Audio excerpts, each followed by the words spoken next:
Start ಮಾಡ್ರಿ madam.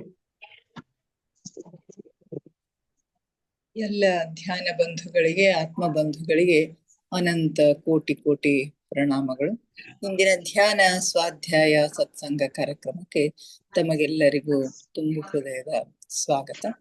ಮೊಟ್ಟ ಮೊದಲಿಗೆ ನಮ್ಮೆಲ್ಲರ ಧ್ಯಾನ ಗುರುಗಳಾದ ಪರಮ ಪೂಜ್ಯರಾದ ಬ್ರಹ್ಮರ್ಷಿ ಪಿತಾಮಹ ಡಾಕ್ಟರ್ ಸುಭಾಷ್ ಪತ್ರಿಜಿಯವರ ಚರಣ ಕಮಲಗಳಿಗೆ ವಂದಿಸುತ್ತ, ಗುರುಮಾತಾ ಸ್ವರ್ಣಮಾಲಾ ಅಮ್ಮನವರ ಪಾದ ಕಮಲಗಳಿಗೆ ನಮಿಸುತ್ತ, ನಮ್ಮೆಲ್ಲರ ಚೈತನ್ಯ ಶಕ್ತಿಯಾಗಿರ್ತಕ್ಕಂತಹ ಮಹೋತಾರ್ ಬಾಬಾ ಅವರನ್ನ ನನ್ನ ಹೃನ್ಮಂದಿರದಲ್ಲಿ ಸ್ಮರಿಸುತ್ತ, ನನ್ನ ಗುರುಗಳಾದ ತಟ್ವಾಲಿ ಬಾಬಾ, ಬರ್ಫಾನಿ ಬಾಬಾ, ಮಹದಾನಂದ ಬಾಬಾಜಿಯವರನ್ನ ನನ್ನ ಹೃದಯ ಮಂದಿರದಲ್ಲಿ ಸ್ಮರಿಸುತ್ತ, ನಮ್ಮ ಮಾರ್ಗದರ್ಶಕ ಗುರುಗಳಾದ ಡಾಕ್ಟರ್ ಜೇವಂದರ್ ಕೇತಪ್ಪ ಸರ್ ಅವರಿಗೆ ವಂದಿಸುತ್ತಾ, ಅಯ್ಯಪ್ಪ ಪಿಂಡಿ ಸರ್ ಅವರಿಗೆ ವಂದಿಸುತ್ತಾ, ಎಲ್ಲ ಆಸ್ಟ್ರಲ್ ಮಾಸ್ಟರ್ಸ್ ಗಳಿಗೆ, ಪಿರಮಿಡ್ ಮಾಸ್ಟರ್ಸ್ ಗಳಿಗೆ ವಂದಿಸುತ್ತಾ, ಸೀತಾ ಮಾತೆ, ಯಶೋಧರಾ ಮಾತೆ, ವಸುಂಧರಾ ಮಾತೆಯರಿಗೆ ವಂದಿಸುತ್ತಾ, ಅವರೆಲ್ಲರ ಚೈತನ್ಯ ಶಕ್ತಿಯೊಂದಿಗೆ ನಮ್ಮ ಚೈತನ್ಯ ಶಕ್ತಿಯನ್ನ ಅನುಸಂಧಾನಗೊಳಿಸುತ್ತಾ ನಾವಿಂದಿನ ಸ್ವಾಧ್ಯಾಯವನ್ನ ಆರಂಭಿಸೋಣ. ಮಾಸ್ಟರ್ಸ್, ನಿಮಗೆಲ್ಲ ಗೊತ್ತಿರುವ ಹಾಗೆ ಆತ್ಮಾಯಣದ ಸ್ವಾಧ್ಯಾಯದಲ್ಲಿ ನಾವು ಇದ್ದೆವು.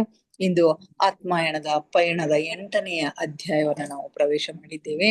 ಇದುವರೆಗೆ ನಮ್ಮ ಲೇಖಕರಾಗಿರ್ತಕ್ಕಂಥ ಪೀಟರ್ ರೆಶ್ಲೋ ಅವರು ತಮ್ಮ ಭಾರತೀಯ ಗುರುವಿನ ಸಹಾಯದಿಂದ 2 ಬಾರಿ ಸೂಕ್ಷ್ಮ ಶರೀರಯಾನವನ್ನ ಯಶಸ್ವಿಯಾಗಿ ಕೈಗೊಂಡು, ಸ್ವತಃ ತಾವೇ ಸ್ವಯಂ ಗುರುವಿನ ಸಹಾಯ ಇಲ್ಲದೇನೆ ತಾವು ಕೂಡ 1 ಬಾರಿ ಸೂಕ್ಷ್ಮ ಶರೀರಯಾನವನ್ನ ಯಶಸ್ವಿಯಾಗಿ ಕೈಗೊಂಡಿರ್ತಕ್ಕಂಥ ಸಂಗತಿಯನ್ನು ನಾವು ತಿಳ್ಕೊಂಡಿದ್ದೀವಿ. ಸ್ವತಃ ತಾವೇ ಈ ಸೂಕ್ಷ್ಮ ಶರೀರಯಾನವನ್ನ ಮಾಡುವಾಗ 1-2 ಬಾರಿ ಅವರಿಗೆ ಸೋಲು ಉಂಟಾದರೂ ಕೂಡ ಅವರು ಎಡೆಬಿಡದೆ ಪ್ರಯತ್ನವನ್ನ ಮಾಡಿ ಅದರಲ್ಲಿ ಯಶಸ್ವಿಯಾಗಿ ತನ್ನ ಗೆಳತಿಯಾಗಿರ್ತಕ್ಕಂಥ ಡೆಫ್ನಿಯನ್ನ ಭೇಟಿಯಾಗಿ ಅವಳೊಂದಿಗೆ ಸುಂದರ ಕ್ಷಣಗಳನ್ನ, ಸಮಯವನ್ನ ಕಳೆದು ಮತ್ತೆ ತಮ್ಮ ಶರೀರದಲ್ಲಿ ಪ್ರವೇಶ ಮಾಡಿ ಎಚ್ಚರಗೊಂಡು ಆ ಎಲ್ಲ ನಡೆದಿರ್ತಕ್ಕಂಥ ಸಂಗತಿಗಳು ಅದೇ 2 ಸೂಕ್ಷ್ಮ ಶರೀರಯಾನಗಳಷ್ಟೇ ಅಲ್ದೇನೆ ತಾವು ಸ್ವತಃ ಒಬ್ಬರೇ ಮಾಡಿರ್ತಕ್ಕಂಥ ಸೂಕ್ಷ್ಮ ಶರೀರಯಾನದಲ್ಲಿಯೂ ಕೂಡ ಏನೆಲ್ಲ ಅನುಭವ ಆಯ್ತು ಅಂತಕ್ಕಂಥದನ್ನ ತುಂಬಾ ಅಚ್ಚುಕಟ್ಟಾಗಿ ಟಿಪ್ಪಣಿಗಳನ್ನ ಬರೆದು ಗುರುಗಳ ಒಂದು ಅವರ ದಾರಿಯನ್ನ, ಅವರ ಬರುವಿಕೆಯನ್ನ ಕಾಯ್ತಾ ಇರ್ತಾರೆ. 8ನೇ ಅಧ್ಯಾಯದಲ್ಲಿ ಅಂದಾಜು 11 ಗಂಟೆ ಆಗಿದ್ದಿರಬಹುದು. ಯಾಕಂದ್ರೆ 11 ಗಂಟೆ ಗುರುಗಳು ಬರ್ತಕ್ಕಂಥ ಒಂದು ಸಮಯ.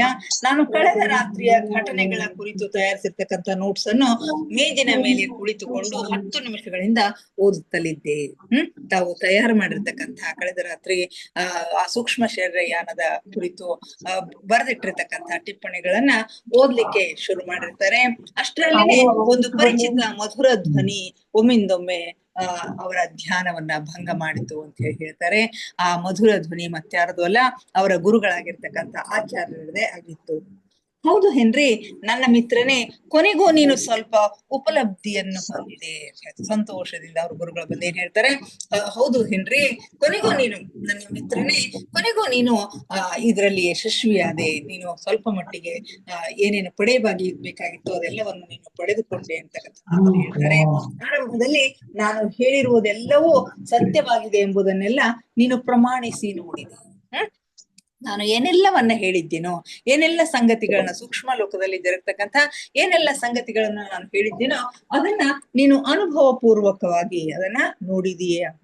ಈಗ ನೀನೇ ನಂಬ್ತಾ ಇದೀಯ, ಅದನ್ನ ನೀನು ಪ್ರಮಾಣಿಸಿ ನೋಡಿರುವೆ ಅಂತಕ್ಕಂಥದ್ದನ್ನ ನೀನೇ ನಂಬುವೆ ಅಂತ ಹೇಳಿ ಎಂದಿನಂತೆ ತಮ್ಮ ಅಬಾಧ ರೀತಿಯಿಂದ ನನ್ನ ಕೋಣೆಯೊಳಗೆ ಬಂದಿರುವ ಅವರು ಆಚಾರ್ಯ ಆಗಿದ್ರು. ಗೊತ್ತಿಲ್ಲದ ಹಾಗೆ ಎಂದಿನ ಹಾಗೆ ಬಂದು ಅವರು ಕೋಣೆಯಲ್ಲಿ ಬಂದಿರ್ತಾರೆ, ಅವರೇ ಆಚಾರ್ಯರಾಗಿರ್ತಾರೆ ಅಂತಕ್ಕಂಥ ಮಾತಲ್ಲಿ ಹೇಳ್ತಾರೆ. ಹೌದು ಆಚಾರ್ಯರೇ, ನೀವು ಮೊದಲು ಹೇಳಿದ ಸಂಗತಿಗಳನ್ನೆಲ್ಲ ಅರ್ಥ ಮಾಡಿಕೊಳ್ಳಲು ಆರಂಭಿಸಿದ್ದೇನೆ. ಪೀಟರ್ ರೆಶ್ಲೋ ಅವರು ಹೇಳ್ತಾರೆ, ಹೌದು ಗುರುಗಳೇ, ಆಚಾರ್ಯರೇ, ನೀವು ಮೊದಲು ಹೇಳಿರ್ತಕ್ಕಂಥ ಸಂಗತಿಗಳನ್ನೆಲ್ಲ ನಾನು ಅರ್ಥ ಮಾಡ್ಕೊಳ್ಳಿಕ್ಕೆ ಆರಂಭ ಮಾಡಿದ್ದೇನೆ. ಮತ್ತು ಯಾವ ಸಂಗತಿಗಳ ನಿಷ್ಕರ್ಷೆಯನ್ನು ಇನ್ನು ಹೊಂದಿಲ್ವೋ ಅವು ಕೂಡ ನಿಶ್ಚಿತವಾಗಿ ಅನುಭವಪೂರ್ವಕ ಪ್ರಮಾಣಿತಗೊಳ್ಳುತ್ತವೆ ಎಂಬುದನ್ನು ಒಪ್ಪಿಕೊಳ್ಳಲು ವಿವಶವಾಗಿದ್ದೇನೆ. ಇನ್ನು ಯಾವ ಸಂಗತಿಗಳನ್ನ ನಾನು ಇನ್ನೂ ಒಪ್ಪಿಕೊಳ್ಳಬೇಕಾಗಿದೆಯೋ, ನಿಷ್ಕರ್ಷೆಯನ್ನ ಇನ್ನೂ ನಾನು ಪಡೆದಿಲ್ಲವೋ ಅವು ಕೂಡ ನಿಶ್ಚಿತವಾಗಿ ನನಗೆ ಅನುಭವ ಪೂರ್ವಕವಾಗಿ ಪ್ರಮಾಣಿತ ಆಗ್ತಾವು ಅಂತಕ್ಕಂಥ ಸಂಗತಿ ನನಗೆ ಗೊತ್ತಿದೆ ಅಂತಕ್ಕಂಥ ಮಾತನ್ನ ಹೇಳ್ತಾರೆ. ಹಿಂದಿನ ರಾತ್ರಿಯ ಎಲ್ಲ ಘಟನೆಗಳ ಕುರಿತು ನಿಮಗೆ ತಿಳಿದಿದೆ ಎಂದು ನನಗೆ ಅನಿಸುತ್ತದೆ. ಹಿಂದಿನ ರಾತ್ರಿ ನಿಮ್ಮ ಸಹಾಯ ಇಲ್ಲದೇನೆ ನಾನು ಹೋಗಿರ್ತಕ್ಕಂತಹ ಸೂಕ್ಷ್ಮ ಶರೀರ ಯಾನದ ಬಗ್ಗೆಯೂ ಕೂಡ ನಿಮ್ಗೆಲ್ಲ ಗೊತ್ತಿದೆ ಅಂತ ಹೇಳಿ ನನಗನ್ನಿಸ್ತದ. ಆದ್ದರಿಂದ ಈ ವರದಿಯನ್ನು ತಮಗೆ ನೀಡುವುದು ಅಗತ್ಯವಾಗಿದೆ. ನೀವು ಇದನ್ನು ಓದಿ ಯಾವುದಾದ್ರೂ ಮಹತ್ವಪೂರ್ಣ ಸಂಗತಿ ವಿವರಣೆಯಲ್ಲಿ ಬಂದಿಲ್ಲದಿದ್ದರೆ ನನಗೆ ಹೇಳಿ ಅಂತ ಹೇಳ್ತಾರೆ. ನಾನು ಏನೆಲ್ಲವನ್ನ ಟಿಪ್ಪಣಿ ಬರೆದಿದ್ದೀನೋ ಅದನ್ನು ಒಂದು ಸಾರಿ ಓದಿ, ಮತ್ತೇನಾದ್ರೂ ಮಿಸ್ ಆಗಿತ್ತು ಅಂತಂದ್ರೆ ನನಗೆ ಹೇಳ್ರಿ ಅಂತಕ್ಕಂಥ ಸಂಗತಿಯನ್ನ ಹೇಳ್ತಾರೆ. ಆಚಾರ್ಯರು ಸ್ವಯಂ ವರದಿಯನ್ನು ಓದುವುದಾಗಿಯೂ ಮತ್ತು ನಾವು ಜೊತೆಯಾಗಿ ಕೈಕೊಂಡಂತಹ ನಮ್ಮ ಇನ್ನೊಂದು ಸೂಕ್ಷ್ಮ ಶರೀರ ಪ್ರಯಾಣದ ವರದಿಗಳನ್ನು ಕೂಡ ನೋಡಲು ಬಯಸುವುದಾಗಿಯೂ ಹೇಳಿದರು.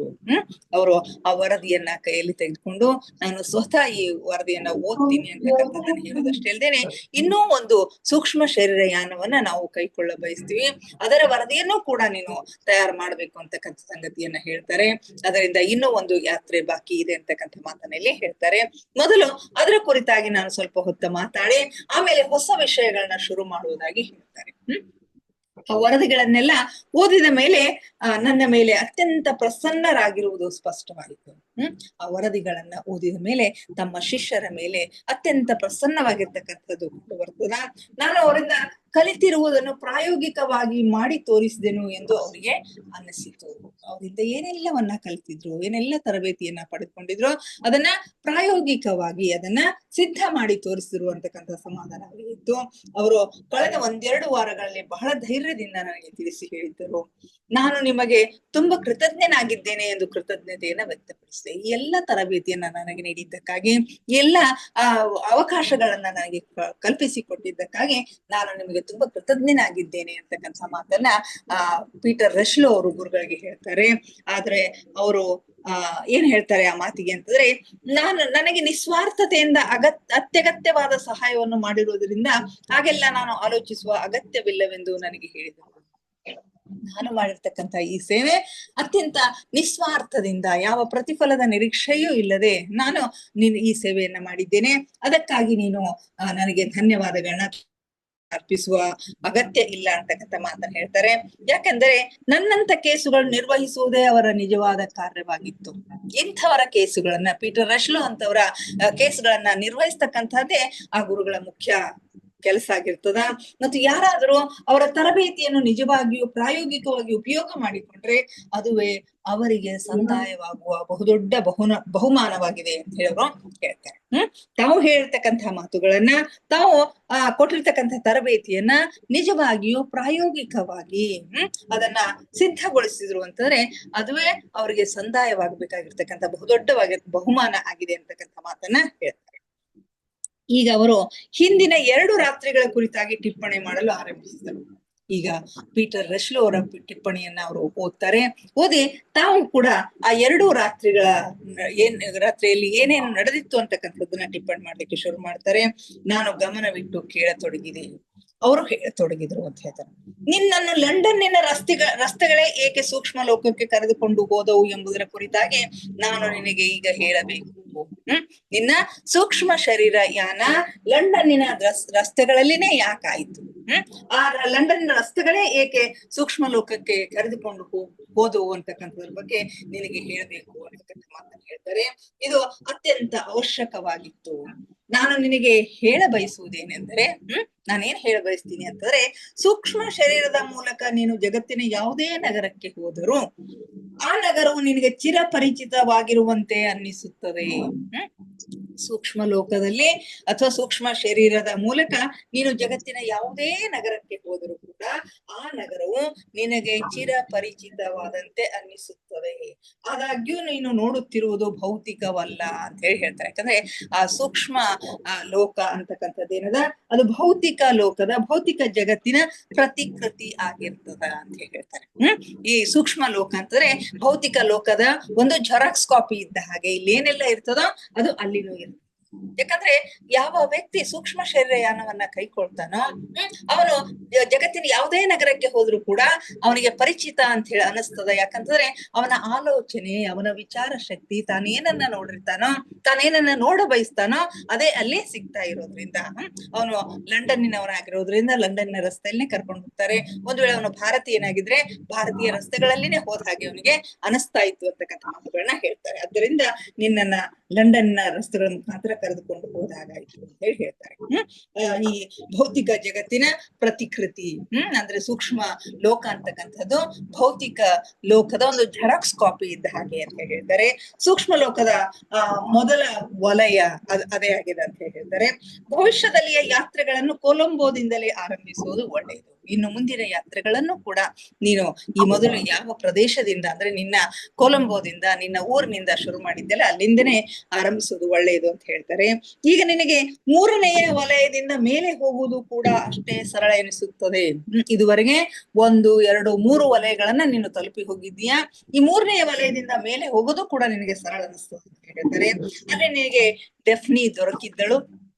ಆದರೆ ನೀನು ಅದಕ್ಕಿಂತಲೂ ಮೇಲೆ ಹೋಗಲು ನೀನು ಆಲೋಚನೆಗಳಿಂದ ಗ್ರಹಿಸಬಹುದಾದಂತ ನಿನ್ನ ಸೂಕ್ಷ್ಮ ಶರೀರವನ್ನು ತಕ್ಷಣವೇ ಯಾತ್ರೆಗೆ ಒಯ್ಯುವಂತ ಪ್ರತಿಯೊಂದು ವಲಯದಲ್ಲಿ ನಿನಗೆ ಒಂದು ವಿಶೇಷ ಸ್ಥಳ ಬೇಕಾಗಬಹುದು. ಅಂದ್ರೆ ಅದಕ್ಕಿಂತಲೂ ಮೇಲೆ ಹೋಗ್ಬೇಕಾದ್ರೆ 3 ಲೋಕಗಳಕ್ಕಿಂತಲೂ ಮೇಲೆ ಹೋಗ್ಬೇಕಾದ್ರೆ ನಿನ್ನ ಆಲೋಚನೆಗಳನ್ನ ನೀನು ಹೆಚ್ಚು ಭದ್ರಪಡಿಸಬೇಕು, ಹೆಚ್ಚು ಸ್ಪಷ್ಟವಾಗಬೇಕು. ತಕ್ಷಣವೇ ಆ ಯಾತ್ರೆಗೆ ಸಿದ್ಧವಾಗುವ ಆಲೋಚನೆಗಳು ನಿನ್ನಲ್ಲಿ ಇರಬೇಕು ಅಂತ ಹೇಳ್ತಾರೆ. ನಿನ್ನ ಅಕ್ಕಪಕ್ಕದ ವಸ್ತುಗಳೆಲ್ಲ ಮಸುಕಾಗಿದ್ದಂತೆ ಹಾಗೂ ನಿನಗೆ ಅಲುಗಾಡುವ ಅನುಭೂತಿಯಾಗುತ್ತಿದ್ದಂತೆ ನೀನು ಗಾಬರಿಯಾಗಬಹುದೆಂದು ನನಗೆ ಅನಿಸಿತ್ತು. ಯಾವಾಗ ಅವ್ರು ಗಾಬರಿ ಆಗ್ತಾರೋ, ಯಾವಾಗ ಅವ್ರಿಗೆ ಆಘಾತ ಆಗ್ತದೋ, ಅವಾಗ ಶಕ್ತಿ ಅವರಲ್ಲಿರ್ತಕ್ಕಂತಹ ಶಕ್ತಿ ಕುಂದ್ಲಿಕ್ಕೆ ಶುರು ಮಾಡ್ತದೋ, ಆಗ ಅಕ್ಕಪಕ್ಕದ ದೃಶ್ಯಗಳೆಲ್ಲ ಕಣ್ಣಿಗೆ ಮಸಕಾಗ್ಲಿಕ್ಕೆ ಶುರು ಮಾಡ್ತಾವು. ಗುರುಗಳು ಹೇಳ್ತಾರೆ ಆ ರೀತಿ ಅಕ್ಕಪಕ್ಕದ ದೃಶ್ಯಗಳೆಲ್ಲ ಮಸಕಾಗ್ಲಿಕ್ಕೆ ಶುರು ಮಾಡಿದಾಗ ನೀನು ಗಾಬರಿ ಆಗಬಹುದು ಅಂತ ಹೇಳಿ ನನಗೆ ಅನಿಸಿತ್ತು.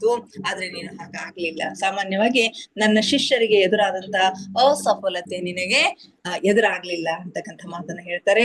ಅದಕ್ಕಾಗಿ ನಾನು ನಿನ್ನನ್ನ ಅಭಿನಂದಿಸುತ್ತೇನೆ. ಅವರು ಭಯಭೀತಗೊಳ್ಳುತ್ತಾರೆ ಮತ್ತು ತಕ್ಷಣವೇ ತಮ್ಮ ಭೌತಿಕ ಶರೀರದಲ್ಲಿ ಎಚ್ಚರಗೊಳ್ಳುತ್ತಾರೆ. ಹೆಚ್ಚಿನ ವಿದ್ಯಾರ್ಥಿಗಳು, ಬೇರೆ ವಿದ್ಯಾರ್ಥಿಗಳು ಅವರು ಇಂಥ ಸೂಕ್ಷ್ಮ ಶರೀರಯಾನವನ್ನ ಕೈಕೊಂಡಂತಹ ಸಂದರ್ಭಗಳಲ್ಲಿ ಅವರು ಭಯಭೀತರಾಗ್ತಾರೆ, ತಕ್ಷಣವೇ ತಮ್ಮ ಶರೀರದಲ್ಲಿ ಎಚ್ಚರ ಆಗ್ತಾರೆ ಅಂತ ಹೇಳ್ತಾರೆ. ಭಯಗೊಳ್ಳುವುದರಿಂದ ಅವರ ಹೃದಯದ ಬಡಿತ ತೀವ್ರವಾಗುತ್ತದೆ. ನಿಜವಾಗಿಯೂ ನೀನು ಅದರ ಅನುಭವವನ್ನ ಮಾಡಿದ್ದೀಯಾ. ಮೊದಲ ಬಾರಿಗೆ ಹೋದಾಗ ಪೀಟರ್ ರೆಶ್ಲೋ ಅವ್ರಿಗೂ ಹಾಗೆ ಆಗಿತ್ತು. ಅವರ ಹೃದಯ ಬಡಿತ ಜೋರಾಗಿ ಬಡಿದುಕೊಳ್ಳಿಕ್ಕೆ ಶುರು ಮಾಡಿತ್ತು. ಅವರು ಕೂಡ ಬಹುಬೇಗನೆ ತಮ್ಮ ಭೌತಿಕ ಶರೀರದಲ್ಲಿ ಬಂದು ಎಚ್ಚರ ಆಗಿದ್ರು. ಆದರೆ ಮತ್ತೆ ಅವರು ಪ್ರಯತ್ನವನ್ನ ಮಾಡಿ ಅದರಲ್ಲಿ ಯಶಸ್ವಿಯಾಗಿರ್ತಕ್ಕಂಥದ್ದನ್ನ ನಾವು ಕಾಣ್ತಾ ಇದ್ವಿ. ನಿನ್ನೆ ರಾತ್ರಿ ನೀನು ವಾಪಸ್ಸು ಬರಲು ಬಯಸದೇ ಇದ್ದರೂ ಒಂದು ಸಲ ವಾಪಸ್ಸು ಬಂದಿದ್ದೆ. ನೀನು ಡೆಫ್ನಿಯನ್ನು ಭೇಟಿಯಾಗ ಬಯಸಿದ್ದೆ. ಅಲ್ಲದೆ ನನ್ನ ಸಹಾಯವಿಲ್ಲದೆ ನೀನು ಅಲ್ಲಿಯವರೆಗೆ ತಲುಪಿರುವುದರಿಂದಾಗಿ ನೀನು ಉದ್ವೇಗಕ್ಕೆ ಒಳಗಾಗಿದ್ದೆ. ಅಷ್ಟೊಂದು ಉದ್ವೇಗಕ್ಕೆ ಯಾಕೆ ಒಳಗಾಗಿದ್ದೆ ಅಂತಂದ್ರೆ ನೀನು ನನ್ನ ಸಹಾಯ ಇಲ್ಲದೇನೆ ಹೋಗಿದ್ದೆ, ಏನಾಗುತ್ತೋ ಅಂತಕ್ಕಂಥ ಆತಂಕ ನಿನಗಿತ್ತು. ಯಾಕಂದ್ರೆ ಈ ಮೊದಲಿನ ಪ್ರಯಾಣದಲ್ಲಿ ಗುರು ಇದ್ದಾರೆ ಅಂತಕ್ಕಂಥ ಒಂದು ಧೈರ್ಯ ನಿನಗೆ ಇತ್ತು. ಆದ್ರೆ ಅದು ಇಲ್ಲದೆ ಹೋಗಿರೋದ್ರಿಂದ ನೀನು ಅಧೈರ್ಯಗೊಂಡು ಸ್ವಲ್ಪ ಸೋಲನ್ನ ಅನುಭವಿಸಿದ್ದೆ. ಮತ್ತೆ ಪ್ರಯತ್ನವನ್ನ ಮಾಡಿ ಅದರಲ್ಲಿ ಯಶಸ್ವಿಯಾಗಿದೆ. ಅದಕ್ಕಾಗಿ ನಿನಗೆ ಅಭಿನಂದನೆಗಳನ್ನ ನಾನು ಸಲ್ಲಿಸ್ತೇನೆ ಅಂತಕ್ಕಂಥ ಮಾತನ್ನ ಗುರುಗಳಲ್ಲಿ ಹೇಳ್ತಾರೆ. ಸೂಕ್ಷ್ಮ ಲೋಕದ ದ್ವಿತೀಯ ವಲಯವು ಹೇಗಿರುತ್ತದೆ ಎಂಬುದನ್ನು ಹೇಳುವುದು ಅನಾವಶ್ಯಕವಾಗಿದೆ. ಯಾಕಂದ್ರೆ ಸೂಕ್ಷ್ಮ ಲೋಕದ ಮೊದಲ ವಲಯ ಮತ್ತು 2ನೆಯ ವಲಯ ಹೆಚ್ಚು ಕಡಿಮೆ ಒಂದೇ ರೀತಿಯಾಗಿರ್ತವೆ. ಮೊದಲನೇ ವಲಯ ಸ್ವಲ್ಪ ಜನದಟ್ಟಣೆ ಹೆಚ್ಚಾಗಿರ್ತದೆ, 2ನೇ ವಲಯದಲ್ಲಿ ಸ್ವಲ್ಪ ಜನದಟ್ಟಣೆ ಕಡಿಮೆ ಆಗಿರ್ತದೆ. ಆದ್ರೆ ಭೌತಿಕ ಲೋಕದ ಜೆರಾಕ್ಸ್ ಕಾಪಿನೇ ಅದಾಗಿರುತ್ತೆ. ಭೌತಿಕ ಲೋಕದಲ್ಲಿ ಏನೆಲ್ಲ ಇರುತ್ತೋ ಅದೆಲ್ಲವೂ ಅಲ್ಲಿ ಇರ್ತಾವೆ ಅಂತಕ್ಕಂಥದ್ದನ್ನ ಹೇಳ್ತಾರೆ. ಭೌತಿಕ ಜಗತ್ತಿಗೆ ಅತ್ಯಂತ ಸಮೀಪವಾಗಿರುವ ಈ 2 ವಲಯಗಳ ನಿವಾಸಿಗಳು ಹೆಚ್ಚು ಕಡಿಮೆ ಭೌತಿಕ ಜಗತ್ತಿನಲ್ಲಿ ತಮಗೆ ಒಳ್ಳೆಯದೆನಿಸಿದ ರೀತಿಯಲ್ಲಿಯೇ ಇಲ್ಲಿಯೂ ಜೀವಿಸ್ತಾರೆ. ಸೊ ಈ 2 ವಲಯಗಳಲ್ಲಿ ಜೀವಿಸ್ತಕ್ಕಂಥ ಆತ್ಮಗಳು ಸಾಮಾನ್ಯವಾಗಿ ಭೌತಿಕ ಜಗತ್ತಿನಲ್ಲಿ ತಮಗೆ ಹೇಗೆ ಬೇಕೋ ಹಾಗೆ ಯಾವುದು ಒಳ್ಳೇದನಿಸ್ತದೋ ಆ ರೀತಿ ಅವರು ಬದುಕಲಿಕ್ಕೆ ಪ್ರಯತ್ನ ಮಾಡ್ತಾ ಇರ್ತಾರೆ. ಹೆಚ್ಚಿನ ಸಂದರ್ಭಗಳಲ್ಲಿ ಇಂಥವರು ತಮ್ಮ ಸೂಕ್ಷ್ಮ ಲೋಕಗಳ ಅಸ್ತಿತ್ವ ಪೂರ್ಣ ಸಮಯವನ್ನು ಅಲ್ಲಿಯೇ ಕಳೆಯುವುದಿಲ್ಲ. ಕೆಲವರು ಭೌತಿಕ ಅಸ್ತಿತ್ವದೊಂದಿಗೆ ಎಷ್ಟೊಂದು ಹೊಂದಿಕೊಂಡಿರುತ್ತಾರೆ ಎಂದರೆ ಅವರು ಪ್ರಗತಿ ಹೊಂದಿ ಮುಂದಿನ ವಲಯಗಳಿಗೆ ಹೋಗ ಬಯಸುವುದಿಲ್ಲ. ಇಂಥ ಲೋಕಗಳಲ್ಲಿ ಆ ಭೌತಿಕ ಅಸ್ತಿತ್ವಕ್ಕೆ ಅವರು ಎಷ್ಟೊಂದು ಹೊಂದ್ಕೊಂಡಿರ್ತಾರೆ ಅಂತಂದ್ರೆ ಈ ಲೋಕಗಳನ್ನ ಬಿಟ್ಟು ಮುಂದಿನ ಲೋಕಗಳಿಗೆ ಹೋಗ್ಲಿಕ್ಕೆ ಅವರು ಸಿದ್ಧರಾಗಿರೋದಿಲ್ಲ. ಆದರೂ ಕೂಡ 200-300 ವರ್ಷಗಳ ನಂತರ ಅವರ ಆತ್ಮವು ಸ್ವಯಂ ಅವರ ಶರೀರಯಾನವನ್ನ ತ್ಯಜಿಸಿ ಮಾನಸ ಲೋಕದಲ್ಲಿ ಹೋಗಲು ವಿವಶಗೊಳಿಸಿದಾಗ ಅವರಿಗೆ ಒತ್ತಾಯ ಪೂರ್ವಕವಾಗಿ ಹೋಗಬೇಕಾಗಿ ಬಂದಿರುವಂತಹ ಅಪವಾದಗಳು ಕೂಡ ಇವೆ ಅಂತಕ್ಕಂಥ ಮಾತನ್ನ ಹೇಳ್ತಾರೆ. ಯಾರು ಆ ಎರಡು ವಲಯಗಳಲ್ಲಿ ಜೀವಿಸ್ತಕ್ಕಂಥವ್ರು ಆ ಭೌತಿಕ ಅಸ್ತಿತ್ವಕ್ಕೆ ಅವ್ರು ಎಷ್ಟೊಂದು ಹೊಂದ್ಕೊಂಡಿರ್ತಾರೆ ಅಂತಂದ್ರೆ ಪ್ರಗತಿ ಹೊಂದಿ ಮುಂದಿನ ಲೋಕಕ್ಕೆ ಹೋಗ್ಲಿಕ್ಕೆ ಅವರು ಇಚ್ಛೆ ಪಡ್ತಾ ಇರೋದಿಲ್ಲ. ಆದರೂ ಕೂಡ ಸುಮಾರು 200-300 ಜನ್ಮಗಳ ನಂತರ 200-300 ವರ್ಷಗಳ ನಂತರ ಅವರ ಆತ್ಮ ಸ್ವಯಂ ಅವರ ಶರೀರಯಾನವನ್ನ ತ್ಯಜಿಸಿ ಹೋಗ್ಬೇಕಾಗ್ತದ. ಅವರನ್ನು ಒತ್ತಾಯ ಪೂರ್ವಕವಾಗಿ ಮಾನಸ ಲೋಕಕ್ಕೆ ಕಳಿಸ್ಬೇಕಾಗ್ತದ. ಅಂತಹ ಕೇಸಸ್ಗಳು ಕೂಡ ಸಾಕಷ್ಟು ಅಲ್ಲಿ ಇರ್ತಾವ ಅಂತಕ್ಕಂಥ ಮಾತನ್ನ ಹೇಳ್ತಾರೆ. ಪ್ರಗತಿಯ ಈ ವಿಧಾನ ಸಾಮಾನ್ಯವಾಗಿಲ್ಲ, ಆದ್ರೆ ನಿನ್ನ ಸಮಯ ಬಂದಾಗ ನಿನ್ನೊಂದಿಗೆ ಹೀಗಾಗೋದಿಲ್ಲ ಅಂತ ಹೇಳ್ತಾರೆ. ಪ್ರಗತಿಯ ಈ ವಿಧಾನ ಸಾಮಾನ್ಯವಾಗಿಲ್ಲ, ಆದ್ರೆ ನಿನ್ನ ಸರದಿ ಬಂದಾಗ, ನಿನ್ನ ಸಮಯ ಬಂದಾಗ ನಿನ್ನೊಂದಿಗೆ ಹಾಗಾಗೋದಿಲ್ಲ. ಯಾಕಂತಂದ್ರೆ ನೀನು ಸೂಕ್ಷ್ಮ ಲೋಕಕ್ಕೆ ಈಗಾಗ್ಲೇ ಹೋಗಿದ್ದೀಯಾ, ಈಗಾಗ್ಲೇ ಹೋಗಿ ಬಂದಿದ್ದೀಯಾ, ಈಗ ಹೋಗಬಲ್ಲೆ. ಇಲ್ಲಿಯ ಜನರ ಜೀವನವನ್ನು ಈಗ ನೀನು ನೋಡಿಯೇ ಇರುವೆ. ಕೆಲವು ಜನರ ಹೊರತಾಗಿ ನಿನಗೆ 3ನೆಯ ವಲಯದ ಜನರ ಜೀವನ ಬಹಳಷ್ಟು ಇಷ್ಟವಾಗಿದೆ ಅಂತಕ್ಕಂಥದ್ದು ಗೊತ್ತಿದೆ ಅಂತಕ್ಕಂಥ ಮಾತನ್ನು ಹೇಳ್ತಾರೆ. 3ನೆಯ ವಲಯದಲ್ಲಿ ಕಾರ್ಯನಿರತ ಕಲಾಕಾರರ ಮತ್ತು ಸಂಗೀತಜ್ಞರನ್ನು ನಾನು ನಿನಗೆ ತೋರಿಸಲು ಸಮರ್ಥನಾಗಿದ್ದೇನೆ. ಈ 2ನೆಯ ಒಂದು ಸೂಕ್ಷ್ಮ ಶರೀರಯಾನದಲ್ಲಿ ಆ 3ನೇ ವಲಯದಲ್ಲಿ ಇರ್ತಕ್ಕಂತಹ ಕಲಾಕಾರರು ಮತ್ತು ಸಂಗೀತಜ್ಞರು ಯಾವ ರೀತಿ ಅಲ್ಲಿ ಇರ್ತಾ ಇದ್ರು ಅಂತಕ್ಕಂಥದ್ದನ್ನು ತೋರಿಸಿದ್ದೇನೆ. ಈ ವಲಯವು ಕೇವಲ ಕಲಾಕಾರರು ಮತ್ತು ಸಂಗೀತಜ್ಞರಿಗಷ್ಟೇ ಸೀಮಿತವಾಗಿಲ್ಲ. ಇಲ್ಲಿ ವಿಶಿಷ್ಟ ವೃತ್ತಿಗೆ ಸಮರ್ಪಿತಗೊಂಡಂತಹ ಇಂಜಿನಿಯರ್ಗಳು ಮತ್ತು ಕ್ರಾಫ್ಟ್ಸ್ಮನ್ಸ್ಗಳು ಕೂಡ ಇಲ್ಲಿ ಇರ್ತಾರೆ. ಅವರನ್ನು ಕೂಡ ನಿನಗೆ ತೋರಿಸೋದು ನನಗೆ ಸುಲಭ ಆಗ್ತದ. ಕೇವಲ ಭೌತಿಕ ಜೀವನದಲ್ಲಿಯೇ ಆನಂದ ಹೊಂದುತ್ತಾ ಅಷ್ಟರಲ್ಲಿಯೇ ತೃಪ್ತರಾಗದೆ ಇನ್ನೂ ಹೆಚ್ಚಿನ ಆಸಕ್ತಿಯುಳ್ಳಂತಹ ಎಲ್ಲ ರೀತಿಯ ಜನರನ್ನ ನಾನು ನಿನ್ಗೆ ಪರಿಚಯ ಮಾಡ್ತೀನಿ. ಕೇವಲ ಭೌತಿಕ ಜಗತ್ತಿನೊಂದಿಗೆ ತೃಪ್ತರಾಗದೇನೆ ಇನ್ನೂ ಏನಾದ್ರೂ ಹೆಚ್ಚಿನದನ್ನ ಸಾಧಿಸಬೇಕು ಅಂತಕ್ಕಂಥ ಒಂದು ಆಸಕ್ತಿ ಇರ್ತಕ್ಕಂಥ ಎಲ್ಲ ಪ್ರಕಾರದ ಜನರನ್ನ ನಾನು ನಿನಗೆ ಪರಿಚಯ ಮಾಡಿಸ್ತೇನೆ ಅಂತಕ್ಕಂಥ ಮಾತನ್ನ ಹೇಳ್ತಾರೆ. ಇನ್ನು ನೀನು ಜೋಹಾನ್ ಸ್ಟ್ರಾಸ್ ಅವರ ಸಂಗೀತವನ್ನ ಕೇಳುವಾಗ 2ನೆಯ ಸೂಕ್ಷ್ಮ ಶರೀರಯಾನದಲ್ಲಿ ಪ್ರಸಿದ್ಧ ಸಂಗೀತಜ್ಞನಾಗಿರ್ತಕ್ಕಂಥ ಜೋಹಾನ್ ಸ್ಟ್ರಾಸ್ ಅವರ ಸಂಗೀತವನ್ನ ಕೇಳ್ತಕ್ಕಂಥ ಸಂದರ್ಭದಲ್ಲಿ ನಮ್ಮ ಸಮಾನಾಂತರ ವಿಕಾಸ ವ್ಯವಸ್ಥೆಯ ದೇವಲೋಕದ ಕೆಲವು ಸದಸ್ಯರನ್ನ ನೋಡಿದ್ದೆ. ದೇವಲೋಕದ ಗಂಧರ್ವರು ಕೂಡ ಅಲ್ಲಿ ಬಂದಿದ್ದರು, ಅವರನ್ನ ನೋಡಿದ್ದೆ. 3ನೇ ವಲಯಕ್ಕಿಂತಲೂ ಮೇಲಿನ ಅನುಭವವು ನಮಗಾದಾಗ ಅವರು ಕೇವಲ ಅಲ್ಲಿ ಅಧಿಕ ಸಂಖ್ಯೆಯಲ್ಲಿ ಇರುವುದು ಅಷ್ಟೇ ಅಲ್ಲದೇನೆ ನಾವು ಭೌತಿಕ ಜೀವನದಿಂದ ದೂರವಾಗಿ ಹೋದಾಗ ಅವರು ಮನುಷ್ಯರೊಂದಿಗೆ ಹೆಚ್ಚು ಹೆಚ್ಚಾಗಿ ಸಹಕರಿಸುತ್ತಾರೆ ಅಂತ ಹೇಳ್ತಾರೆ. 3ನೇ ವಲಯಕ್ಕಿಂತಲೂ ಮೇಲಿನ ಅನುಭವ ನಮಗೆ ಆದಾಗ ಇಂತಹ ದೇವಲೋಕದ ಜನರು ಮನುಷ್ಯರೊಂದಿಗೆ ಹೆಚ್ಚು ಹೆಚ್ಚು ಸಹಕರಿಸ್ತಾರೆ ಅಂತಕ್ಕಂಥ ಸಂಗತಿ ನಮ್ಗೆ ಗೊತ್ತಾಗ್ತದೆ. ಬಹುಶಃ ನಿನಗೆ ಅವರ ವಿಕಾಸ ವ್ಯವಸ್ಥೆ ನಮಗಿಂತ ಉತ್ತಮವಾಗಿದೆ ಅನಿಸಬಹುದು. ಈ ಕಥೆಯನ್ನು ಕೇಳಿದಾಗ ಕೂಡ ನಮಗನಿಸ್ತಾ ಇತ್ತು, ನಮಗಿಂತಲೂ ಅವರೇ ಒಳ್ಳೆಯದಲ್ಲ, ಈ ಚಿಟ್ಟೆಗಳು, ಮೀನುಗಳು, ಪಕ್ಷಿಗಳು ಇವರೇ ನಮಗಿಂತಲೂ ಹೆಚ್ಚು ಸುದೈವಿಗಳು ಅಂತ ಹೇಳಿ ಅನಿಸಿತ್ತು. ಹಾಗೆ ಪೀಟರ್ ರಶ್ಲೋ ಅವ್ರಿಗೂ ಕೂಡ ನಿನಗೂ ಅನಿಸಿರಬಹುದು ಹಾಗೆ ಅಂತ ಹೇಳ್ತಾರೆ. ಯಾಕಂದ್ರೆ ಅರಣ್ಯದಲ್ಲಿ ಸಂಗೀತ ಸಮಾರಂಭವನ್ನ ನೋಡಿದಾಗ ನೀನು ಮೀನು, ಚಿಟ್ಟೆ ಹಾಗೂ ಪಕ್ಷಿಗಳ ಅವಸ್ಥೆಯಿಂದ ಮೂಲ ತತ್ವ, ಪ್ರಕೃತಿಯ ಆತ್ಮ ಮತ್ತು ಕೊನೆಗೆ ದೇವ ಹಂತದವರೆಗೆ ತಲುಪ ಬಯಸಿರಬಹುದು. ನಾವು ನಮ್ಮ ವಿಕಾಸ ವ್ಯವಸ್ಥೆಯನ್ನು ಬದಲಾಯಿಸಲಾರೆವು. ಎಷ್ಟೇ ನಮಗೆ ಅದು ಒಳ್ಳೆಯದನಿಸಿದ್ರು ಕೂಡ ನಮಗಿಂತಲೂ ಈ ಪಕ್ಷಿಗಳು, ಮೀನುಗಳು, ಚಿಟ್ಟೆಗಳು ಹೆಚ್ಚು ಸುದೈವಿಗಳು ಅಂತ ಅನಿಸಿದ್ರು ಕೂಡ ನಮ್ಮ ವಿಕಾಸ ವ್ಯವಸ್ಥೆಯನ್ನ ಬದಲಾಯಿಸ್ಲಿಕ್ಕೆ ಸಾಧ್ಯ ಇಲ್ಲ. ಮನುಷ್ಯರ ವಿಕಾಸ ವ್ಯವಸ್ಥೆಯಲ್ಲಿನೇ ಹೋಗ್ಬೇಕು. ಆಮೇಲೆ ಈ ಪಕ್ಷಿಗಳು, ಮೀನುಗಳು ಇವೆಲ್ಲವೂ ಗಂಧರ್ವರ ವಿಕಾಸ ವ್ಯವಸ್ಥೆಯಲ್ಲಿನೇ ಹೋಗ್ಬೇಕಾಗತ್ತೆ. ಯಾವ್ದಾದ್ರೂ ವಿಶೇಷ ಪರಿಸ್ಥಿತಿಯಲ್ಲಿ ಮಾತ್ರ ಹಾಗೆ ಆಗ್ಲಿಕ್ಕೆ ಅಂದ್ರೆ ಬದಲಾವಣೆ ಆಗ್ಲಿಕ್ಕೆ ಸಾಧ್ಯ ಇದೆ. ಆದ್ರೆ ಸಾಮಾನ್ಯವಾಗಿ ಈ ವ್ಯವಸ್ಥೆಯಲ್ಲಿ ಬದಲಾವಣೆ ಆಗಲಾರದು ಅಂತಕ್ಕಂಥ ಮಾತನ್ನ ಹೇಳ್ತಾರೆ. ನಾನು ಅಕಾಡೆಮಿಯಲ್ಲಿ ಇಷ್ಟೊಂದು ಸಮಯ ವ್ಯಯಿಸಿ ನಿನಗೆ ಅಲ್ಲಿ ಏನೇನು ಜರುಗುತ್ತದೆ ಎಂಬುದನ್ನೆಲ್ಲ ಏಕೆ ತೋರಿಸಿದ್ದೇನೆಂದು ನಿನಗೆ ಆಶ್ಚರ್ಯವೆನಿಸಬಹುದು. ಒಂದು ಸಂಗತಿ ನಿನ್ನನ್ನ ಲಂಡನ್ನಿನ ರಸ್ತೆಯಿಂದಲೇ ಯಾಕೆ ಸೂಕ್ಷ್ಮ ಶರೀರಯಾನಕ್ಕೆ ಕರೆದುಕೊಂಡು ಹೋದೆ ಅಂತಕ್ಕಂತಹ ಮಾತನ್ನ ಹೇಳೋದಷ್ಟೇ ಇದ್ದೇನೆ. ಇನ್ನು ಆ ಅಕಾಡೆಮಿಯಲ್ಲಿ ಎಷ್ಟೊಂದು ಸಮಯವನ್ನ ವ್ಯಯಿಸಿ ನಿನಗೆ ಅಲ್ಲಿ ಏನೇನೆಲ್ಲ ಜರುಗ್ತಾ ಇದೆ ಅಂತಕ್ಕಂಥದ್ದನ್ನು ಯಾಕೆ ತೋರಿಸಿದೆ ಅಂತಕ್ಕಂಥ ಒಂದು ಮಾತನ್ನ ನಾನು ಹೇಳ್ತಾ ಇದ್ದೀನಿ. ಇಲ್ಲಿ 2 ಕಾರಣಗಳಿವೆ ಅಂತ ಹೇಳ್ತಾರೆ. ಒಂದನೇದು, ಸೂಕ್ಷ್ಮ ಲೋಕದಲ್ಲಿರುವ ಜನರು ಯಾವುದೇ ವಿಶೇಷ ಕಲೆಯ ತರಬೇತಿ ತೆಗೆದುಕೊಳ್ಳಬಹುದಾದ ಇಂಥ ಬಹಳಷ್ಟು ಸ್ಕೂಲುಗಳಲ್ಲಿ ಇದು ಒಂದು. ಒಂದು ಈ ಸೂಕ್ಷ್ಮ ಲೋಕದಲ್ಲಿ ಇರ್ತಕ್ಕಂತಹ ಜನರು ಯಾವುದೇ ವಿಶೇಷ ತರಬೇತಿಯನ್ನ ಪಡೆಯಬೇಕಾದ್ರೆ ಆ ತರಬೇತಿಯನ್ನ ಕೊಡ್ತಕ್ಕಂತಹ ಒಂದು ಸ್ಕೂಲು ಅಥವಾ ಶಾಲೆ ಆ ಒಂದು ಅಕಾಡೆಮಿ ಆಗಿದೆ ಅಂತ ಹೇಳ್ತಾರೆ. ಈ ಕಲೆಯು ಅವರ ಅಭಿರುಚಿಗೆ ಅನುಗುಣವಾಗಿ ಅವರಿಗೆ ಸಿಗ್ತದ.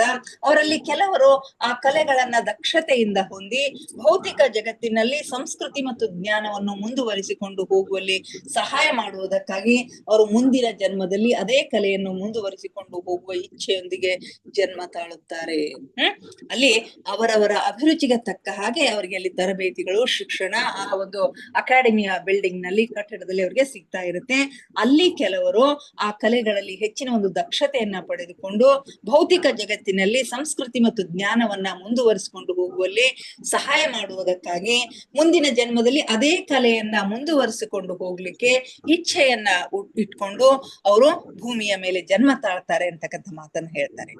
ಇನ್ನು ಎರಡನೆಯ ಕಾರಣವನ್ನು ಬಹುಶಃ ನೀನು ಇಲ್ಲಿಯವರೆಗೆ ತಿಳಿದುಕೊಂಡಿರಬಹುದು. ಎರಡನೇ ಕಾರಣ ಏನು ಅನ್ನೋದು ನಿನಗೆ ಈಗಾಗಲೇ ಗೊತ್ತಾಗಿದೆ. ಯಾಕಂದ್ರೆ ಅಕಾಡೆಮಿಯ ಒಂದು ಸ್ಪಷ್ಟ ಚಿತ್ರಣವನ್ನ ನಿನ್ನ ಮನಸ್ಸಿನಲ್ಲಿ ಅಚ್ಚೊತ್ತಿಕೊಳ್ಳಬೇಕು ಅಂತಕ್ಕಂಥ ಮಾತನ್ನ ನಾನು ಆಗಾಗ ಹೇಳ್ತಾನೆ ಇದ್ದೆ.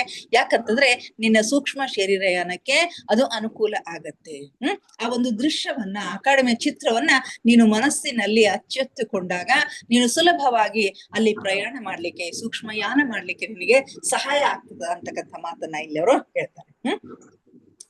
ಇಲ್ಲಿ ಬಹುಶಃ ನೀನು ತಿಳಿದುಕೊಂಡಿರಬಹುದು. ಅಕಾಡೆಮಿಯ ಒಂದು ಸ್ಪಷ್ಟ ಚಿತ್ರವನ್ನು ಮನಸ್ಸಿನಲ್ಲಿ ಇಟ್ಟುಕೊಂಡ ನಂತರ ನೀನು ಕೊಲಂಬೋದಲ್ಲಿ ನಿನ್ನ ಶರೀರದಲ್ಲಿ ಮರಳಿ ತಲುಪಿದ್ದೆ. ಆ ನಂತರ ನೀನು ಯಾವುದೇ ವಿಶೇಷ ಪ್ರಯಾಸವಿಲ್ಲದೆ ವಾಪಸ್ಸು ಅದೇ ಸ್ಥಳವನ್ನ ತಲುಪುವಲ್ಲಿ ಸಫಲ ಕೂಡ ಆಗಿದ್ದೆ.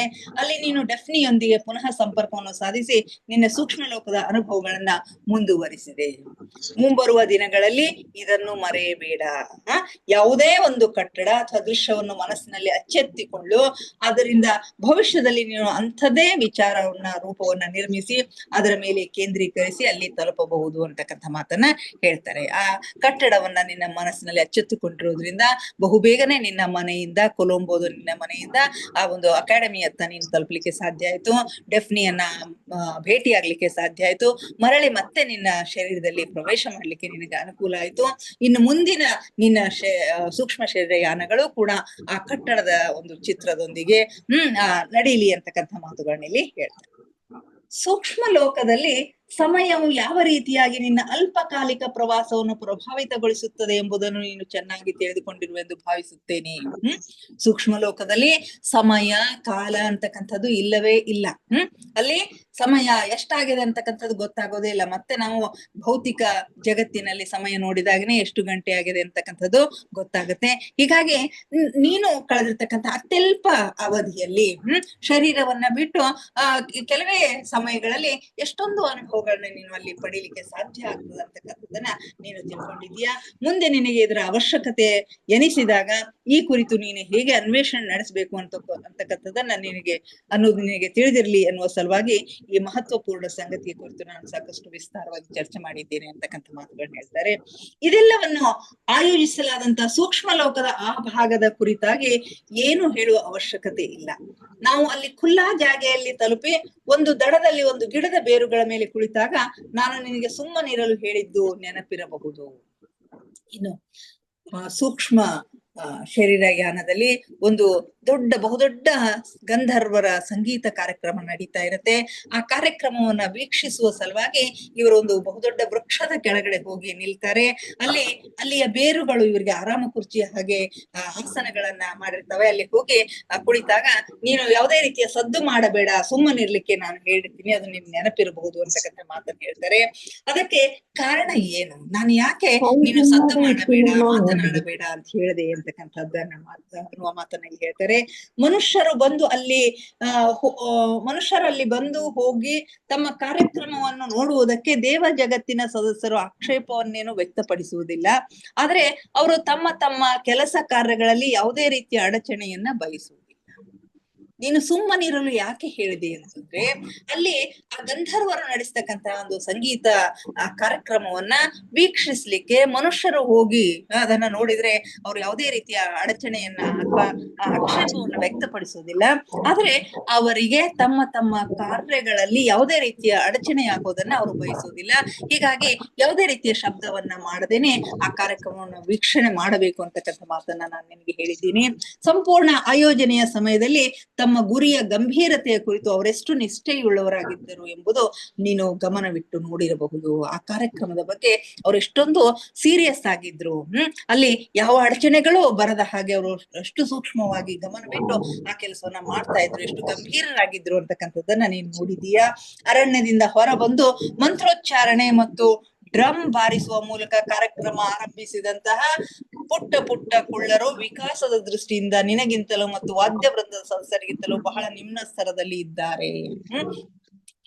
ಬಹುದೊಡ್ಡ ಸಂಗೀತ ಕಾರ್ಯಕ್ರಮ ಹೇಗೆ ಪ್ರಾರಂಭ ಆಯ್ತು ಅಂತಂದ್ರೆ ಮಂತ್ರೋಚ್ಚಾರಣೆಯನ್ನ ಮಾಡೋದ್ರ ಮುಖಾಂತರ ಮತ್ತು ಡ್ರಮ್ ಗಳನ್ನ ಬಾರಿಸುವುದರ ಮುಖಾಂತರ ಆ ಪುಟ್ಟ ಪುಟ್ಟ ಕುಳ್ಳ ಜನಾಂಗದ ಆತ್ಮಗಳೇನಿರ್ತಾವಲ್ಲ ಅವರು ವಿಕಾಸದ ದೃಷ್ಟಿಯಿಂದ ನಿನಗಿಂತಲೂ ಅಂದರೆ ಪೀಟರ್ ರೆಶ್ಲೋಗಿಂತಲೂ ಮತ್ತು ವಾದ್ಯ ವೃಂದದ ಸದಸ್ಯರು ಇನ್ನು 35 ಜನ ವಾದ್ಯ ವೃಂದದ ಸದಸ್ಯರು ಮನುಷ್ಯ ಆಕೃತಿಯನ್ನೇ ಅವರು ಹೋಲ್ತಾ ಇರ್ತಾರೆ. ಆದ್ರೆ ಅವರು ಬಹಳಷ್ಟು ಬಾಷ್ಪೀಕೃತ ಆಗಿರ್ತಾರೆ ಅಂತಾರೆ, ಆವಿಯ ರೂಪದಲ್ಲಿ ಇರ್ತಾರೆ ಅಂತಕ್ಕಂಥ ಮಾತುಗಳನ್ನ ಹೇಳಿರ್ತಾರೆ. ಅವರಿಗಿಂತಲೂ ಇವರು ನಿಮ್ನ ಸ್ತರದಲ್ಲಿ ಕೆಳ ಸ್ತರದಲ್ಲಿ ಇರ್ತಕ್ಕಂಥವ್ರು ಆಗಿದ್ದಾರೆ. ಅವರೆಲ್ಲರೂ ಯಾವ ಕಾರ್ಯ ನಿರ್ವಹಿಸುತ್ತಿದ್ದಾರೋ ಅದರ ಕುರಿತು ಬಹಳ ಪ್ರಾಮಾಣಿಕವಾಗಿ ನಿಷ್ಠೆಯುಳ್ಳವರಾಗಿರ್ತಾರೆ. ಅವರು ಎಷ್ಟೇ ನಿಮ್ನ ಸ್ತರದವರಿರ್ಲಿ ಅಥವಾ ಉಚ್ಚ ಸ್ತರದವರಿರ್ಲಿ ಅವರಿಗೆ ವಹಿಸಿಕೊಟ್ಟಿರ್ತಕ್ಕಂತಹ ಕೆಲಸವನ್ನ ಬಹಳಷ್ಟು ಗಂಭೀರವಾಗಿ ಅತ್ಯಂತ ನಿಷ್ಠೆಯಿಂದ ಆ ಕಾರ್ಯವನ್ನ ಅವರು ನಿರ್ವಹಣೆ ಮಾಡ್ತಾ ಇರ್ತಾರೆ. ಬಹಳ ಪ್ರಾಮಾಣಿಕ ಮತ್ತು ನಿಷ್ಠೆಯುಳ್ಳವರು ಅವರಾಗಿರ್ತಾರೆ ಅಂತಕ್ಕಂಥದ್ದು ಅತ್ಯಂತ ಸ್ಪಷ್ಟವಾಗಿದೆ. ಅವರಲ್ಲಿ ಯಾರು ಆ ಕುಳ್ಳರನ್ನು ಹಗುರವಾಗಿ ಭಾವಿಸಲಿಲ್ಲ. ಅವರು ಕೆಳವರ್ಗದವರು ಅಂತ ಹೇಳಿ ಯಾರು ಅವರನ್ನು ಹಗುರವಾಗಿ ಭಾವಿಸಲಿಲ್ಲ. ಹಾಗೂ ಸಾಮಾನ್ಯವಾಗಿ ಪ್ರದರ್ಶನದ ಮೊದಲು ಇರುವ ಹಾಗೆ ಯಾರೋ ಮಾತನಾಡುತ್ತಲೂ ಇರಲಿಲ್ಲ. ಒಂದು ವೇಳೆ ಆ ಜಾತಿಯ ಸದಸ್ಯರನ್ನು ಅರ್ಥ ಮಾಡಿಕೊಳ್ಳಲು ಹಾಗೂ ಸಮಯ ಗತಿಸಿದಂತೆ ಅವರೊಂದಿಗೆ ಸಂಬಂಧ ಬೆಳೆಸಿಕೊಳ್ಳಲು ಬಯಸುವೆಯಾದರೆ ಅವರು ಜೀವನವನ್ನು ಅತ್ಯಂತ ಗಂಭೀರವಾಗಿ ಪರಿಗಣಿಸ್ತಾರೆ. ಅವ್ರ ಬಗ್ಗೆ ಇನ್ನೂ ಹೆಚ್ಚಿನ ಸಂಗತಿಗಳನ್ನ ತಿಳಿದುಕೊಳ್ಳ ಬಯಸ್ತೀನಿ ಅಂತಂದ್ರೆ ಅವನು ಜೀವನವನ್ನ ಅತ್ಯಂತ ಗಂಭೀರವಾಗಿ ಪರಿಗಣಿಸ್ತಾರೆ. ಮತ್ತು ಚಂಚಲತೆ ಅಂತಕ್ಕಂಥದ್ದು ಅವರ ಕಾರ್ಯಗಳಲ್ಲಿ ಎಲ್ಲಿಯೂ ಇಲ್ಲವೇ ಇಲ್ಲ, ಅದು ಸುಳಿಯೋದೇ ಇಲ್ಲ ಅಂತಕ್ಕಂಥ ಮಾತನ್ನ ಹೇಳ್ತಾರೆ. ಅವರು ನಗುವುದೇ ಇಲ್ಲ ಎಂದೇನಲ್ಲ, ಅವರು ಪ್ರಕೃತಿಯ ಅತ್ಯಂತ ಸಾಧಾರಣ ಸುಖಗಳ ಆನಂದವನ್ನು ಕೂಡ ಅತ್ಯಂತ ಪ್ರಸನ್ನತೆಯಿಂದ ಪಡೆದುಕೊಳ್ಳುವ ಜನರಾಗಿದ್ದಾರೆ. ಅವರು ಆನಂದವನ್ನ ಪ್ರಕೃತಿಯ ಅತ್ಯಂತ ಸಾಧಾರಣ ಆನಂದವನ್ನು ಕೂಡ ಅತ್ಯಂತ ಪ್ರಸನ್ನತೆಯಿಂದ ತೆಗೆದುಕೊಳ್ತಕ್ಕಂಥ ಜನರಾಗಿದ್ದಾರೆ. ಆದರೆ ತಮ್ಮ ಕಾರ್ಯದ ಉತ್ಕೃಷ್ಟತೆಯಲ್ಲಿ ಅಡಚಣೆ ಉಂಟು ಮಾಡುವಂತ ಯಾವುದೇ ಹೊರಗಿನ ಶಕ್ತಿಗಳಿಗೆ ತಮ್ಮ ಮೇಲೆ ಪ್ರಭಾವ ಬೀರಲು ಅವರು ಅವಕಾಶ ನೀಡುವುದಿಲ್ಲ. ತಾವು ಕೈಕೊಂಡಿರ್ತಕ್ಕಂಥ ಕಾರ್ಯದ ಒಂದು ಉತ್ಕೃಷ್ಟತೆ ಅದು ಎಷ್ಟು ಶ್ರೇಷ್ಠವಾಗಿ ಜರುಗಬೇಕು, ಎಷ್ಟು ಒಳ್ಳೆಯ ರೀತಿಯಿಂದ ಹಾಗೆ ಯಾವ ಹೊರಗಿನ ಶಕ್ತಿಗಳಿಗೂ ಅವರು ಅವಕಾಶವನ್ನ ಮಾಡಿಕೊಡುವುದಿಲ್ಲ ಅಂತಕ್ಕಂಥ ಮಾತುಗಳಲ್ಲಿ ಹೇಳ್ತಾರೆ. ಸೊ ಇಲ್ಲಿಗೆ ಇಂದಿನ ಸ್ವಾಧ್ಯಾಯವನ್ನ ಮುಗಿಸೋಣ ಮಾಸ್ಟರ್ಸ್. ಸಮಯ ಆಗ್ತಾ ಇದೆ.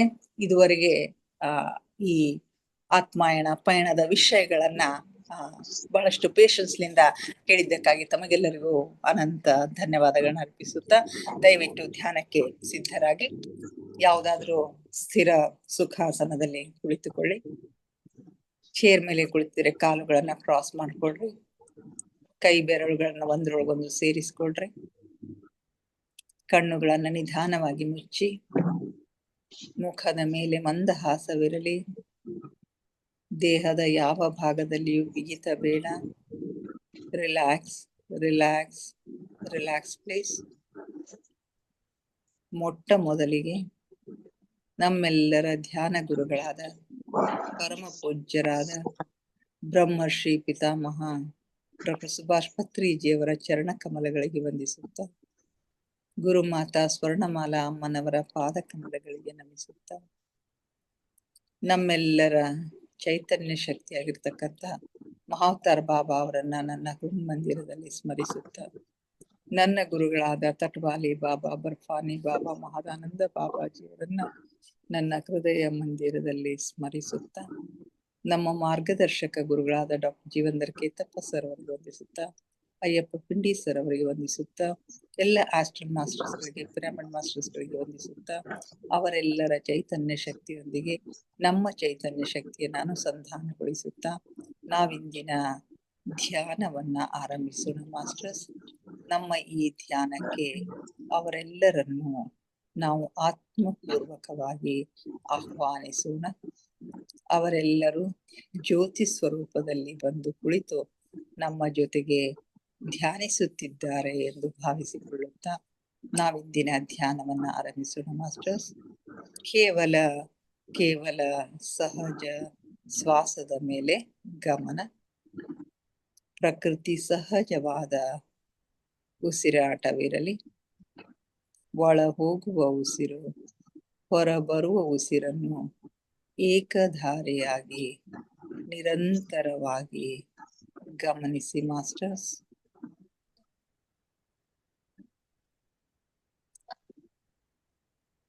ಉಸಿರನ್ನು ಒಳಗೆ ತೆಗೆದುಕೊಂಡಾಗ ತಂಪು ಅನುಭವ, ಹೊರಗೆ ಬಿಟ್ಟಾಗ ಬಿಸಿ ಅನುಭವವಾಗುತ್ತೆ. ಅದನ್ನು ಅನುಭವಿಸಿ ಮಾಸ್ಟರ್ಸ್. ಯಾವ ಆಲೋಚನೆಗಳು ಬೇಡ. ಆಲೋಚನೆಗಳು ಬಂದರೆ ಅವನ್ನು ಬದಿಗೆ ಸರಿಸಿ ಮತ್ತೆ ಉಸಿರಿನ ಮೇಲೆ ಗಮನವನ್ನ ಕೇಂದ್ರೀಕರಿಸಿ ಮಾಸ್ಟರ್ಸ್. ಒಂದೊಂದು ಉಸಿರು ನಿಮ್ಮ ಗಮನಕ್ಕೆ ಬಾರದೆ ಹೋಗದಿರಲಿ.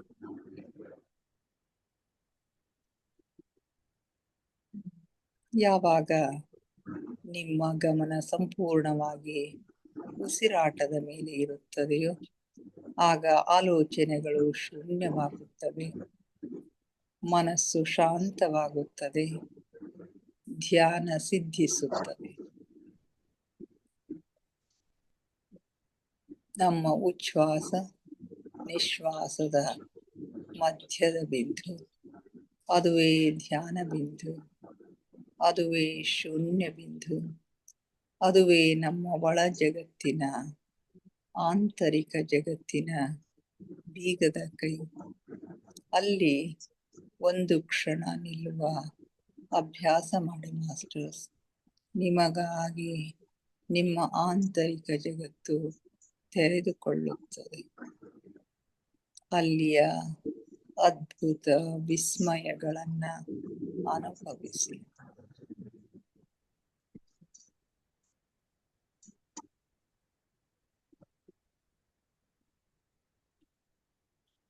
ಆಲಿಸಿ ಆಲಿಸಿ ಸೂಕ್ಷ್ಮ ನಾದಗಳನ್ನು, ಸೂಕ್ಷ್ಮ ಸ್ವರಗಳನ್ನು ಆಲಿಸಿ. ಜೀರುಂಡೆಯ ನಾದವನ್ನು ಆಲಿಸಿ, ಘಂಟಾನಾದವನ್ನು ಆಲಿಸಿ, ಓಂಕಾರ ನಾದವನ್ನು ಆಲಿಸಿ. ನೀವೆಷ್ಟು ಸೂಕ್ಷ್ಮಗಳನ್ನು ಆಲಿಸಲು ಸಮರ್ಥರಾಗುತ್ತೀರೋ ಅಷ್ಟು ನಿಮ್ಮ ಒಳಗಿನ ಆಗುಹೋಗುಗಳು, ಮೇಲು ಲೋಕದ ಆಗುಹೋಗುಗಳು ನಿಮ್ಮ ಗಮನಕ್ಕೆ ಸ್ಪಷ್ಟವಾಗಿ ಗೋಚರಿಸುತ್ತವೆ ಮಾಸ್ಟರ್ಸ್. ಧ್ಯಾನಿಗಳಾದವರು ಆಲಿಸುವ ಕಲೆಯನ್ನ ಕರಗತ ಮಾಡಿಕೊಳ್ಳಬೇಕು ಮಾಸ್ಟರ್ಸ್.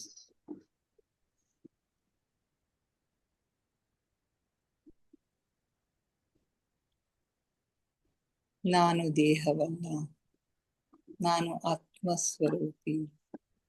ನನ್ನ ಉಸಿರೇ ನನ್ನ ಗುರು. ಉಸಿರೆಂಬ ಗುರುವಿನ ಸಹಾಯದಿಂದ ನನ್ನ ಗಮ್ಯದೆಡೆಗೆ, ಅಂತಿಮ ಗುರಿಯೆಡೆಗೆ ನನ್ನ ಪಯಣ ನಿರಂತರವಾಗಿ ಸಾಗುತ್ತಲಿದೆ ಮಾಸ್ಟರ್ಸ್.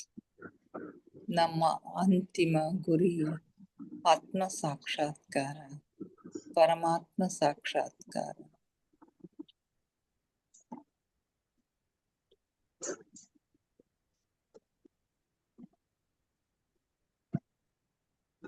ಧ್ಯಾನ ಆಳವಾಗ್ತಾ ಇದೆ, ಉಸಿರು ನಿಧಾನವಾಗ್ತಾ ಇದೆ. ಉಸಿರು ನಿಧಾನವಾಗುತ್ತಾ ಚಿಕ್ಕದಾಗುತ್ತಾ ನಮ್ಮ ಭ್ರೂ ಮಧ್ಯದಲ್ಲಿ ಸ್ಥಿರಗೊಳ್ತಾ ಇದೆ ಮಾಸ್ಟರ್ಸ್. ಅಲ್ಲಿ ನಮ್ಮ ಆಜ್ಞಾ ಚಕ್ರ ಆಕ್ಟಿವೇಟ್ ಆಗ್ತಾ ಇದೆ, ಥರ್ಡ್ ಐ ಆಕ್ಟಿವೇಟ್ ಆಗ್ತಾ ಇದೆ. ಹಲವು ಬಣ್ಣಗಳು, ಹಲವು ದೃಶ್ಯಗಳು ನಿಮಗಾಗಿ ತೆರೆದುಕೊಳ್ಳುತ್ತವೆ ಮಾಸ್ಟರ್ಸ್. ಅಲ್ಲಿ ಏನು ಕಾಣುತ್ತದೆಯೋ ಅದನ್ನು ಸೂಕ್ಷ್ಮವಾಗಿ ಗಮನಿಸಿ ಮಾಸ್ಟರ್ಸ್.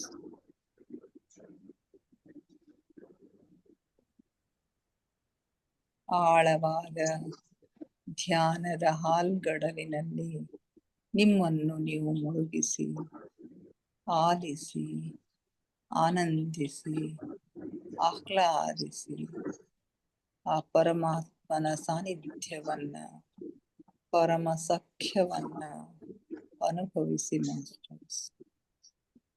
ಆ ಪರಮ ಪ್ರಕಾಶದೊಂದಿಗೆ, ಪರಂಜ್ಯೋತಿಯೊಂದಿಗೆ ಲೀನವಾಗಿ ಮಾಸ್ಟರ್ಸ್.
ಕೊನೆಯ 5 ನಿಮಿಷಗಳು ಮಾಸ್ಟರ್.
ಕೊನೆಯ 2 ನಿಮಿಷಗಳು ಮಾಸ್ಟರ್ಸ್.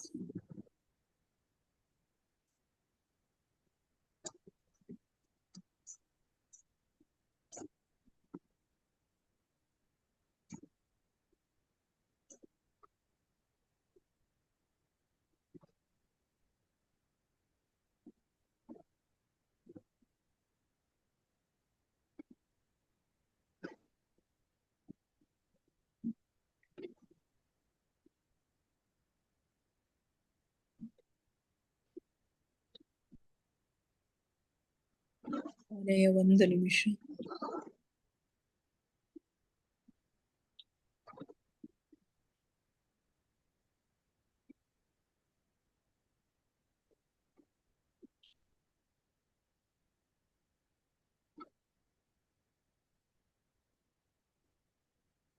Thirty seconds.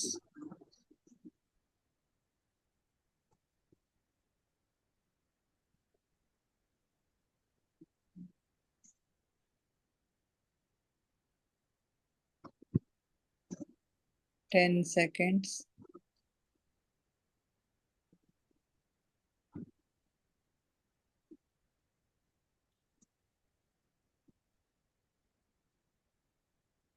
5, 4, 3, 2, 1, 0.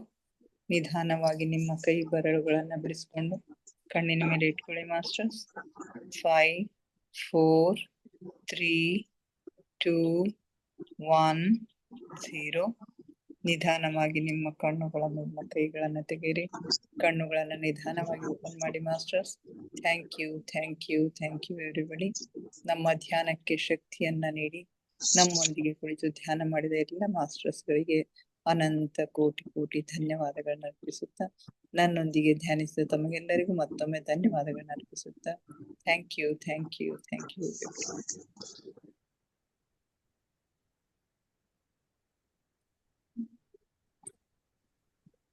ಯಾರಾದ್ರೂ ಏನಾದ್ರು ಶೇರ್ ಮಾಡ್ಕೊಡ್ರಿ.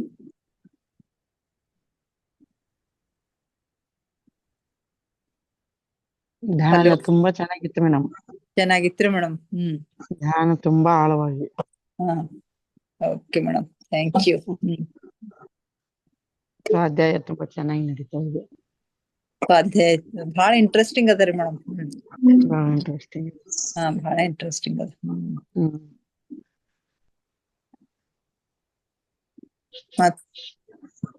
ಮತ್ ಯಾರು ಶೇರ್ ಮಾಡ್ಕೋತೀರಿ? ಗಿರಿಜಾ ಮೇಡಮ್. ಹಲೋ ರೀ ಮೇಡಮ್. ಹೇಳಿ. ಅದು ನಂದು ಕೇಳಿಸ್ಲಿಕತ್ತದ್ರಿ.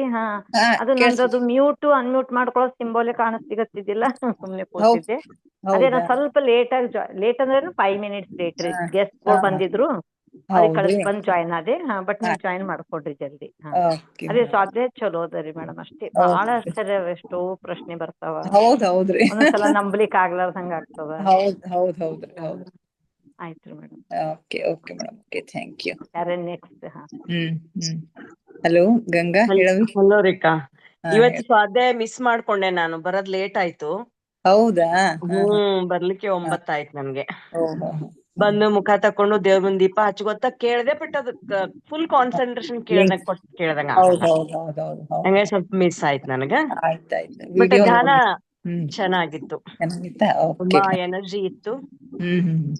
ಏನೋ ಒಂಥರ ಕತ್ಲದಾಗ ಯಾರನ್ ಗೊತ್ತ, ಬರೀ ಬೆಳ್ಳಗ್ ಹಲ್ ಕಾಣ್ತಾ ಇದ್ದು ನನಗ. ಒಂದ್ ಸ್ವಲ್ಪ ಇದಾದಂಗ ಆಯ್ತದ, ಏನೋ ಗೊತ್ತಿಲ್ಲ. ಹೌದಾ? ಅದು ಸ್ವಲ್ಪ ದೃಶ್ಯ ಕಾಣಿಸ್ತು, ಯಾರಂತ ಗೊತ್ತಾಗ್ಲಿಲ್ಲ. ಒಂದ್ ಸ್ವಲ್ಪ ಸಂಗವತ್ತಿ ಕಂಡಂಗೇನೋ ಮುಖ ಕಂಡಂಗಾಯ್ತು, ಏನೋ ಒಂದ್ ಸ್ವಲ್ಪ ಹಂಗಾಯ್ತು ನನಗ.